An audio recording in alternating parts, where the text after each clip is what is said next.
JB మరి ఈరోజు రిజర్వేషన్లని అమలు జరిపినటువంటి రోజు. రిజర్వేషన్ల పితామహుడు సాహు మహారాజ్ గారు 1902 సంవత్సరంలో ఈ భారతదేశంలో ఉన్నటువంటి కుల వ్యవస్థలో ఎవరైతే కొన్ని వేల సంవత్సరాలుగా వందల సంవత్సరాలుగా విద్యకు దూరంగా ఉన్నటువంటి వ్యవస్థనే మరి పునర్నిర్మించాలి విద్య పట్ల అని ఆలోచించి సాహు మహారాజ్ గారు మరి జూలై 26, 1902 50% ఆ స్థానంలో 50% రిజర్వేషన్ని అమలు విద్యలోను ఉద్యోగాల్లోనూ మరి రిజర్వేషన్లు అమలు చేస్తున్నట్టు ఆయన ప్రకటించడం, ఆ రిజర్వేషన్ పుణికిపుచ్చుకున్నటువంటి వాళ్ళు మరి ప్రపంచ మేధావి నవభారత రాజ్యాంగ నిర్మాత భారతరత్న బాబాసాహెబ్ అంబేద్కర్ ఉన్న విషయాన్ని ఈ సందర్భంగా మనం గుర్తు చేసుకోవాలి. ఆ రిజర్వేషన్ అమల్లోనే మరి బాబాసాహెబ్ అంబేద్కర్ ఇతర దేశాల్లోకి వెళ్ళి చదివి అదే ఆస్థానానికి సెక్రటరీ అయినటువంటి చరిత్ర మనం తెలుసుకున్నాం. ఆ రిజర్వేషన్లే కనుక ఆనాడు పునర్నిర్మించబోయినట్లయితే మరి బాబాసాహెబ్ అంబేద్కర్ చదువుకునే అవకాశం వచ్చేది కాదు.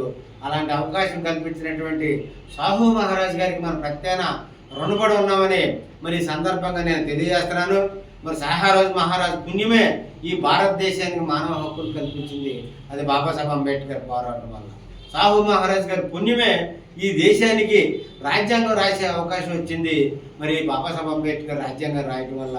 అది సాహు మహారాజ్ గారు బాబాసాహెబ్ అంబేద్కర్కి రిజర్వేషన్ కల్పించడం వల్ల. అదేవిధంగా స్త్రీలకి ఏ దేవుడు కూడా మరి సమానత్వాన్ని కానీ విద్య కానీ స్వేచ్ఛ కానీ కల్పించినటువంటి ఈ దేశంలో మరి బాబాసాహెబ్ అంబేద్కర్ పురుషుడితో పాటుగా స్త్రీకి సమానమైన హక్కులు కల్పించాడు, విద్య హక్కు కల్పించాడు, స్వేచ్ఛ హక్కు కల్పించాడు, సమానత్వ హక్కు కల్పించాడు.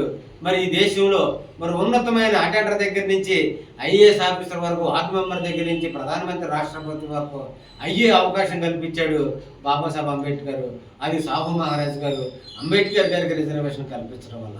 ఈ విధంగా మనం చెప్పుకుంటూ వెళితే అలాగే కార్మిక హక్కు కల్పించింది బాబాసాహెబ్ అంబేద్కర్, అది బాబాసాహెబ్ అంబేద్కర్కి అవకాశం కల్పించింది సాహు మహారాజ్. మరి కాబట్టి ఆయన ఈ విధంగా రిజర్వేషన్ కల్పించాడు కాబట్టే బాబాసాహెబ్ అంబేద్కర్ చదువుకోగలిగాడు, ఈ దేశంలో ప్రతి ఒక్క హక్కునే కల్పించగలిగారని ఈ సందర్భంగా మరి తెలియజేస్తూ సెలవు తీసుకున్నాను. జై భీమ్, జై భీమ్.